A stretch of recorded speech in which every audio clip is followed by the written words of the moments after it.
कुछ कंपनियां ऐसी हैं जिनमें 90%, 80%, 70%, 85% की फॉल आते हुए दिखाई पड़े हैं।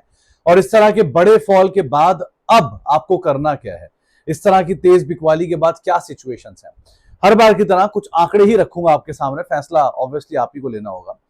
सबसे पहले आज जिस कंपनी की हम बातचीत करने वाले हैं वो कंपनी का नाम है लैंसर कंटेनर। ये कंपनी के बारे में बहुत सवाल आते हैं अक्सर करके, तो हमने सोचा इसके बारे में चर्चा ही कर ली जाए। ये कंपनी की पीक मार्केट कैप 3,500 करोड़ थी और अब करीब करीब 300 करोड़ पे कंपनी कामकाज कर रही है।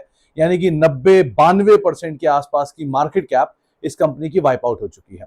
ऑल टाइम हाई 110 रुपए, अब 9 रुपए पर ये शेयर कामकाज कर रहा है।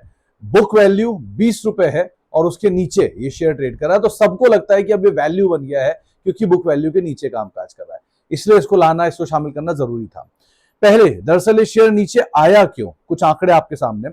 इस कंपनी के रेवेन्यूज के अंदर एक बड़ा ड्रॉप हुआ था, 50% का रेवेन्यू में एक ड्रॉप होता हुआ दिखाई पड़ा था और रेवेन्यू कोलैप्स हो गया था, जिसकी वजह से तेज बिकवाली आनी शुरू हुई।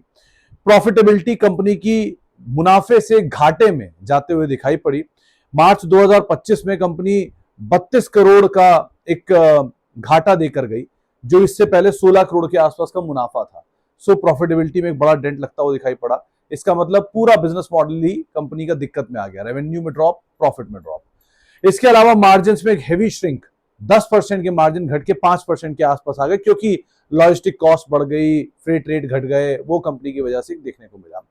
कंपनी की जो अर्निंग की क्वालिटी है उसमें एक इश्यू आने लग गया क्योंकि अदर इनकम बढ़ती गई, नंबर्स घटते गए, अदर इनकम के दम पर नंबर बढ़ते रहे, इसकी वजह से दिक्कत रही।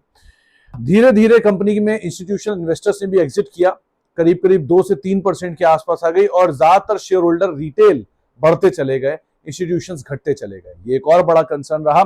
इसके अलावा कंपनी पे एक जीएसटी का नोटिस भी आ गया, करीब करीब 8 करोड़ रुपए के आसपास का जीएसटी नोटिस आया, जिसकी वजह से दिक्कत बनती हुई दिखाई पड़ी। और साथ ही साथ कंपनी ने एक क्लियर गाइडेंस भी नहीं दी कि करना क्या है और क्या सिचुएशन बनेगी गोइंग फॉरवर्ड। तो मैनेजमेंट की तरफ से गाइडेंस भी मिसिंग थी, जिसका भी एक इंपैक्ट यहां पे आता हुआ दिखाई पड़ा, जिसकी वजह से शेयर में एक हेवी सेल ऑफ देखने को मिला। ये रहा इस कंपनी से रिलेटेड जो जो चीजें हुई जिसकी वजह से शेयर नीचे आया। अब क्या सिचुएशन है? अब की सिचुएशन के हिसाब से देखा जाए तो पहले तो कंपनी असेट लाइट मॉडल में कामकाज करती है। इनके पास खुद के ओन्ड और लीज कंटेनर हैं जो कम रेवेन्यू की रिक्वायरमेंट रखते हैं। सो पहला पार्ट। दूसरा, इनकी ग्लोबल प्रेजेंस है, करीब 30 से ज्यादा देशों में प्रेजेंस है, 86 पोर्ट्स पे कंपनी कामकाज करती है, तो ये ग्लोबल प्रेजेंस भी रखती है। कंटेनर फ्लीट भी इनके पास ठीक ठाक है। इन्होंने बहुत एग्रेसिवली FY 26 तक 45,000 TEUs के आसपास अपने कंटेनर फ्रेट पहुंचाने की बातचीत की थी। इसके अलावा इनका लॉजिस्टिकल एम्बिशन काफी बड़ा है, जो इन्होंने मेंशन भी किया है। तो और साथ साथ बाकी अगर सेक्टर में टर्न अराउंड होता तो वो भी कंपनी के लिए पॉसिबल रहेगा। और ये शेयर बुक वैल्यू के नीचे भी है, बट नेगेटिव्स अभी भी वेटेज ज्यादा रखते हैं पॉजिटिव के। तो ये शेयर 90% नीचे आ चुका है, लेकिन अगर आप अभी भी इसमें कोई वैल्यू खोज रहे हैं तो इन सभी पॉजिटिव आंकड़ों के ऊपर नजर रखिएगा। सिचुएशन सुधरती है तो ही कोई कॉल लीजिएगा, लेकिन नेगेटिव्स और पॉजिटिव दोनों आपके सामने रख दिए हैं, क्यों नीचे आया और अब क्या करें, और उसके हिसाब से ही आप आने वाले समय में फैसला लीजिएगा।